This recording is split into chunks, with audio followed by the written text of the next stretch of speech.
Red Hussey is a good friend of mine who makes a lot of high quality Geometry Dash skits and parodies. He was recently recognised by Eric Van Wilderman for his content, and now I want to shout him out too. He is helping me with a special project at the moment too, so go and check him out and subscribe to him, as you won't want to miss the content we will be working on together in the future.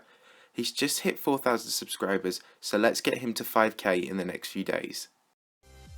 Top story. After fears that he had likely quit the game for good, esteemed GD creator FunnyGame has returned with a great new level called Titanium Buster. As expected with FunnyGame, it pushes the update to its full capacity, though it's more a simplistic level outside of its custom backgrounds and boss fight. The backgrounds appear in waves and are meticulously crafted, using all the features of 2.1 well. About halfway through the level, a boss fight appears, and it is a pretty epic one to say the least. Definitely one of the best boss fights we've seen put to level in GD so far. It is good and also a relief to see FunnyGame back. A few months ago, a player named GeoGame uploaded a level on FunnyGame's account, and after a period of confusion, FunnyGame announced that he would return to Geometry Dash someday. This is his second return from a strange quitting scandal, so let's hope the creating god since 1.2 can stick around and try and see out the duration of the update this time. His latest work is out now and you should go and give it a try. Also in the news. After over a year of remaining unbeaten since its verification, WcropoliX by BlassCFB has finally been beaten, after EndLevel continued his amazing run of form by adding the extreme timing demon to his collection of recent achievements. WcropoliX is one of the hardest timing demons of all time, but has remained unrated for over a year, meaning we've never really seen it hold a position on the demons list. Many disputed whether or not the level was harder than Bloodbath for a long time, as WcropoliX was the most viable level to compete with Bloodbath during its year-long reign at the top of the list. Well, as the first victor after Blast, who never really has given a definitive answer, EndLevel has added some clarity to the debate by announcing that he finds the level very slightly easier than Bloodbath. This would mean that, if rated, the level would now place either 13th or 14th on the list. The highest position it ever would have held would have been second, and it may or may not have fallen to Phobos. Whatever the case, however, this masterful timing demon has finally been defeated. With a sudden bump in popularity, it is likely more people will now attempt the level. Metalface221 was the closest beforehand, making several good runs on the level. In other news. The creator contest to design a part for the 4th rebirth in Son 0924's Hell series has ended. The winning part was built by Alex PG and has most likely already been added to the final level. This means the 4th installment in the Rebirth series by Stormflight is now ready to be verified. The 1st and 2nd editions made huge impacts on the community, with the Hell World placing above Bloodbath in the top 10.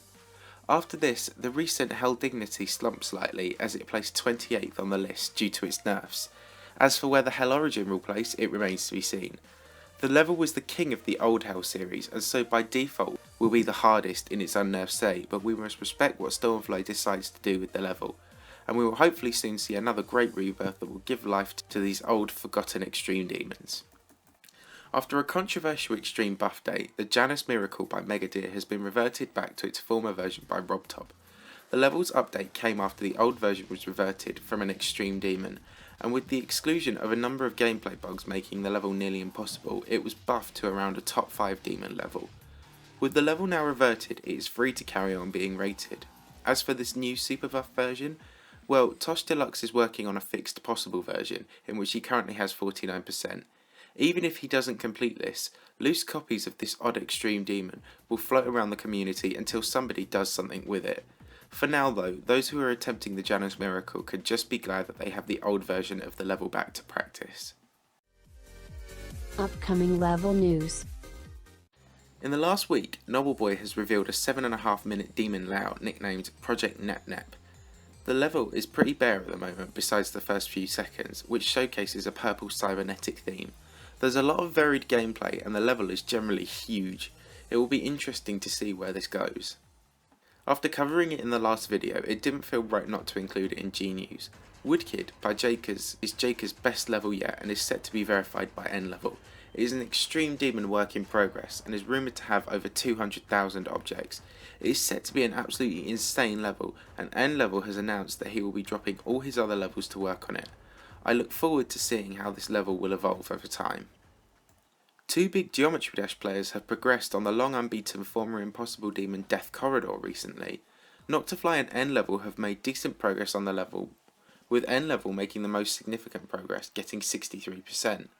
There was once a belief that Death Corridor was the hardest of the early 2.0 Big Four legendary demons, being Bloodbath, Unnerved Phobos, Sonic Wave, and this. Now, EndLevel has revealed that the level is not that unassailable, but is incredibly inconsistent. Let's hope this is a project he can see through, as it would be awesome to see Death Corridor beaten and maybe even rated. Top 50 News.